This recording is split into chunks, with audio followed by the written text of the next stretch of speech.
Very good morning to all my dear friends. मैं हूं Prashant Mawani. I hope you lauding good. आज 11th जुलाई 2022 है, दिन है Monday. I am sure you all had a very good weekend और एक नए वीक की शुरुआत जो है एक नई एनर्जी से स्टार्ट करते हैं। तो let's start with the most important news items of the day. Current affairs में आप सभी का स्वागत है।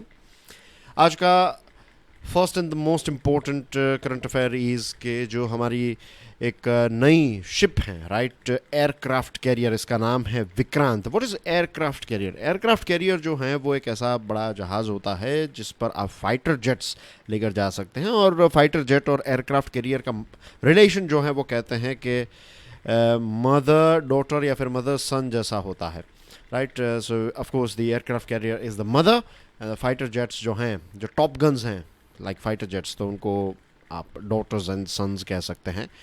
और दूर तक अटैक कर सकते हैं, राइट। एक बहुत बड़ा क्षेत्र जो है वो एक एयरक्राफ्ट कैरियर जो है एक बहुत बड़ा क्षेत्र जो है उसको आपको एक सुरक्षित या फिर शील्डेड करके दे सकता है। तो बहुत ही इंपॉर्टेंट वेपन होते हैं ये एयरक्राफ्ट कैरियर्स।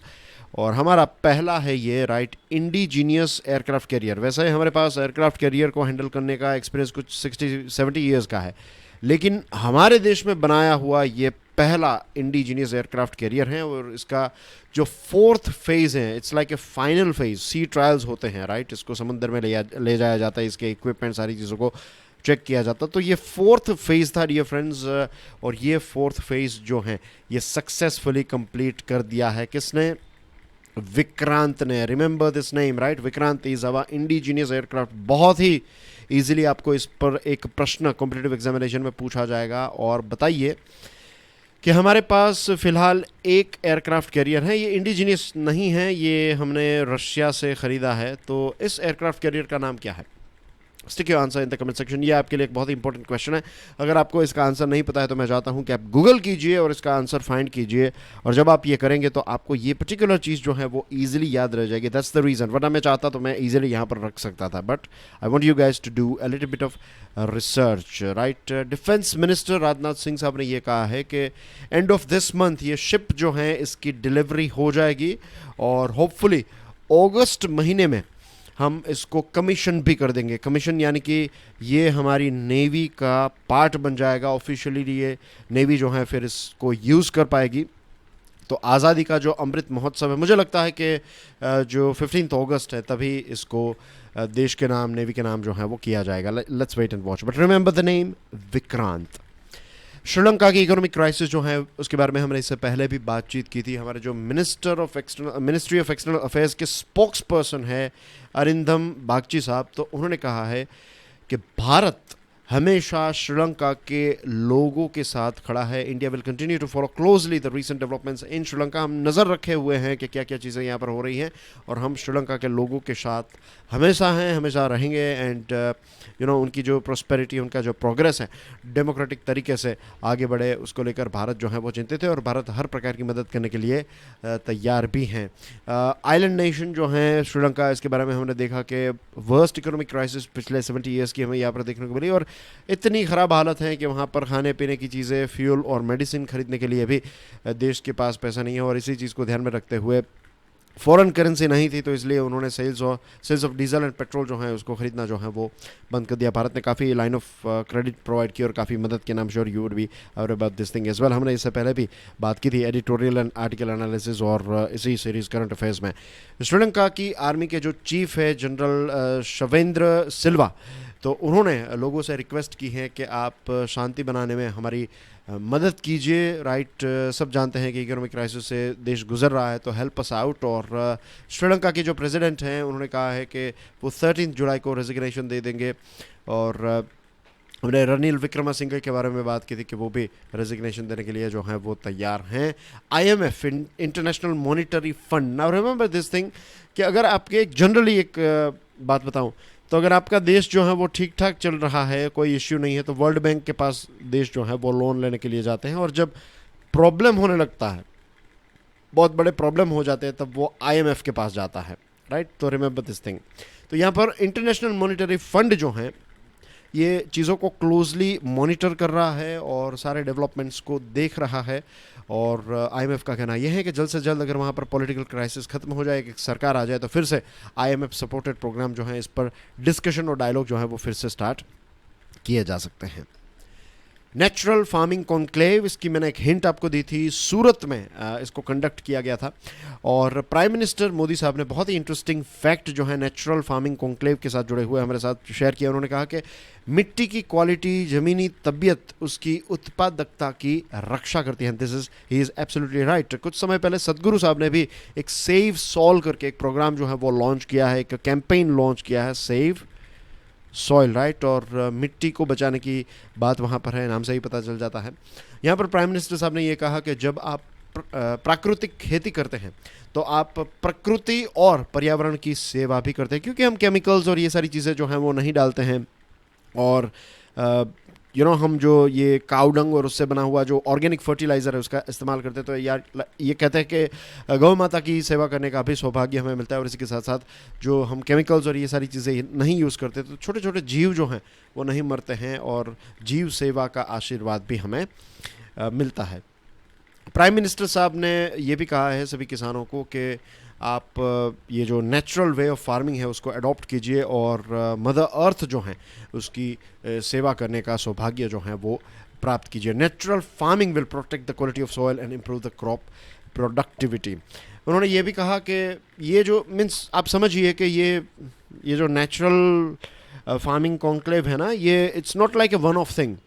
ये स्वच्छ भारत अभियान की तरह और दूसरे जो बड़े बड़े मिशन हैं, जैसे कि यहाँ पर उन्होंने उदाहरण भी दिया है जल जीवन मिशन के बारे में, स्वच्छ भारत के बारे में। और ये सारी चीज़ें तभी सक्सेसफुल हो जाती हैं या फिर हो पाती हैं जब जन भागीदारी हो, पीपल्स पार्टिसिपेशन। लोग अगर कचरा फेंकना बंद करेंगे तभी हमारा देश स्वच्छ होगा। लोग अगर वाटर को बचाएंगे, पानी को बचाएंगे, तभी वाटर सिक्योरिटी हमारे देश में होगी। इन द सेम वे अगर हमें सॉइल को बचाना है, हमारी मिट्टी को बचाना है, क्योंकि आप सोचिए भगवान जो है वो सारी चीज़ें बनाता है लेकिन ज़मीन नहीं बनाता है। और जो मिट्टी है उसको बनने में कितने करोड़ों साल लगते हैं, आपने एनसीईआरटीज़ में डेफिनेटली पढ़ा होगा। तो अगर हम इस मिट्टी को, ये सॉइल पॉल्यूशन हो गया, इस मिट्टी को पॉल्यूट कर देंगे तो फिर हम खाएंगे क्या। This reminds me of Interstellar, एक बहुत ही इंटरेस्टिंग फिल्म है। तो उसमें ये दिखाया जाता है कि खाने पीने की चीज़ें जो हैं वो ख़त्म हो जाती है इस पृथ्वी पर, और पृथ्वी की हालत क्या हो जाती है। तो just imagine, we don't want to see that future, right. हमारी फ्यूचर जनरेशन के लिए भी ऐसा नहीं है। तो natural way of farming is definitely a very good way of doing it. और ये सारी जो अलग अलग जो जल जीवन है, स्वच्छ भारत अभियान है, ये सारी चीज़ें जो है इसकी सफलता का श्रेय जो है वो गाँव को जाता है। एक वक्त था जब लोग समझते थे कि गांव में किसी प्रकार का बदलाव नहीं हो सकता, गांव के लोग जो हैं वो रिजिड हैं, वो कभी सुधरना नहीं चाहते, ये वो ऐसी बातें हैं ना आज से 15-20 सालों पहले सुनने को मिलती थी। लेकिन आज जो है गाँव ने जो तरक्की की है, तरक्की इन द सेंस कि वहाँ पर जो नॉलेज बूस्टअप हुआ है, लोगों के अंदर जो एक अवेयरनेस क्रिएट हुई है, that is amazing. And thanks to this digital और दूसरे जो प्रोग्राम्स हमारे देश में चल रहे हैं उसकी वजह से लोगों के अंदर जो है अब बहुत ज़्यादा अवेयरनेस आ चुकी हैं।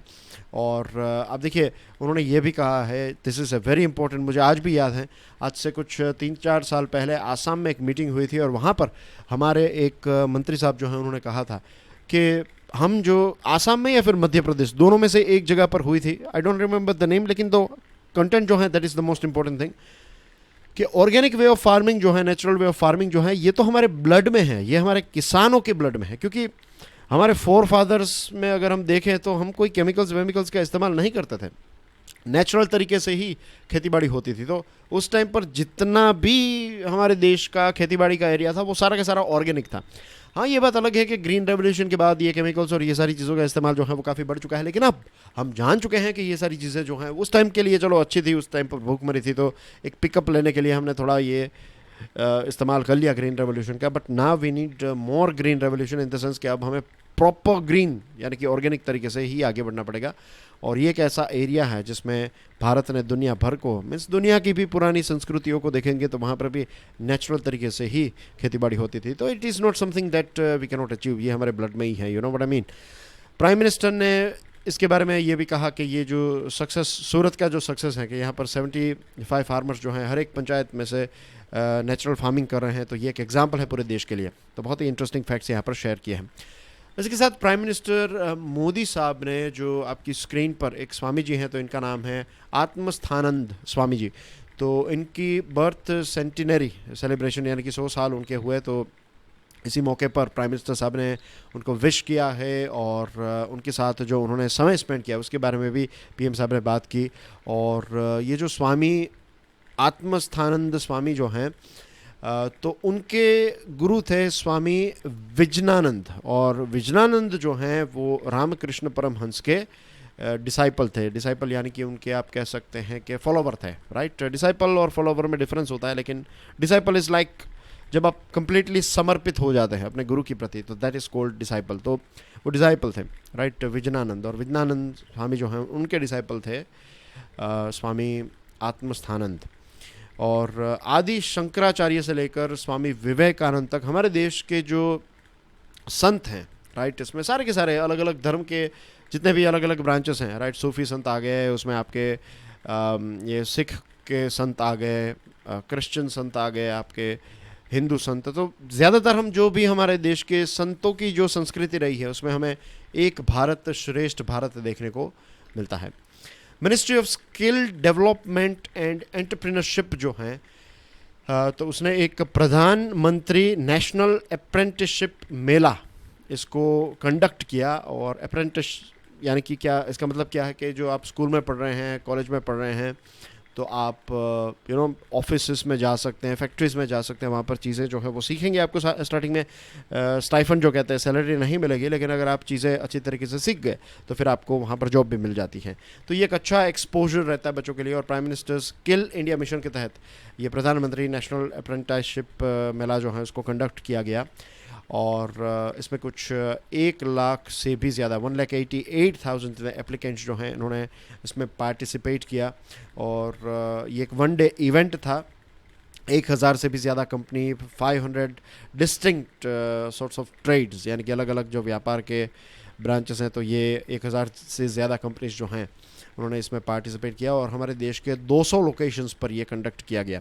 और इसमें क्या चाहिए आपको, 5th से लेकर 12th का ग्रेड पास सर्टिफिकेट, स्किल ट्रेनिंग का सर्टिफिकेट है, ITI डिप्लोमा, ग्रेजुएट डिग्री जो भी हैं आपके पास आप लेकर जा सकते हैं। और फिर वहाँ पर जो भी कंपनीज़ में आपको इंटरेस्ट है वहाँ पर जाना है, और फिर आपको एक छोटा सा इंटरव्यू टाइप रहता है, और फिर आपके स्किल्स और आपके कितने कैपेबल हैं आप, उसके हिसाब से आपको फिर ये ऑफ़र मिलती है।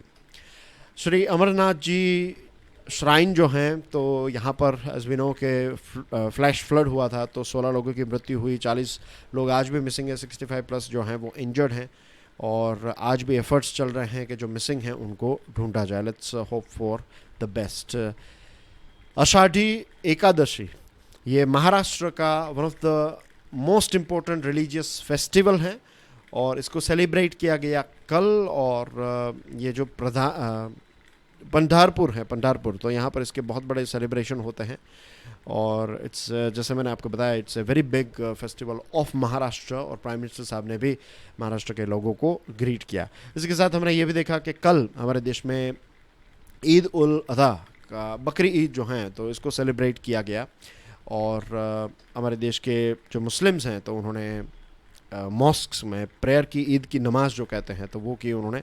और इसके साथ ये जो फेस्टिवल है ईद उल अज़हा का, तो इसको हज़रत इब्राहिम साहब जो हैं तो उनकी याद में मनाया जाता है। उन्होंने जो बलिदान दिया अपने ख़ुद के बेटे का धर्म के लिए, तो इसी चीज़ को याद करते हुए इस त्यौहार को मुस्लिम्स मनाते हैं। और इसी मौके पर हमारे प्राइम मिनिस्टर मोदी साहब ने बांग्लादेश के प्राइम मिनिस्टर शेख हसीना और उनके देश को ईद की ग्रीटिंग्स दी। गोवा की बात करें तो गोवा में पॉलिटिकल क्राइसिस जो हैं उसकी शुरुआत हो चुकी हैं, राइट। गोवा में कांग्रेस के 11 MLAs हैं, टोटल 40 सीट वाली उनकी ये जो लेजिस्लेटिव असेंबली है उसमें 40 MLAs हैं टोटल। तो उसमें से 11 कांग्रेस के, और 11 में से जो 6 हैं ये बीजेपी को इन्होंने ज्वाइन कर लिया है। तो ये एक नई क्राइसिस अब यहाँ पर अभी महाराष्ट्र में ख़त्म हुई, अब गोवा में हमें देखने को मिल रही है। आर्मी को नए हेलीकॉप्टर्स की ज़रूरत है, राइट, यूटिलिटी हेलीकॉप्टर्स की ज़रूरत है। कुछ हमारे हेलीकॉप्टर्स जो हैं वो 30 ईयर पुराने हैं, चीता और चेतक जो हैं ये पुराने होते जा रहे हैं, तो अब हमें नए हेलीकॉप्टर्स चाहिए।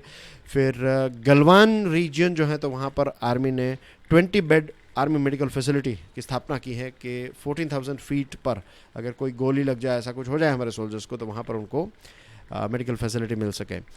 उदयपुर किलिंग में एनआईए ने 7th एक्यूज जो हैं उसको अरेस्ट कर लिया है। फिर शंघाई में नया ओमिक्रॉन का जो सब वेरिएंट है BA.5.2.1 ये मिला है। और ईरान के बारे में हम कल बात कर रहे थे, सैटरडे का जो एडिटोरियल एंड आर्टिकल एनालिसिस है उसमें हमने बात की थी ईरान के बारे में। तो see here, Iran enriches uranium to 20% at fortified site. And that's everything in today's current affairs and news items. Dear friends, अगर आज का ये वीडियो पसंद आया हो तो please share it with other people as well, and I will see you soon. Till then enjoy your studies. God bless you all. जय हिंद।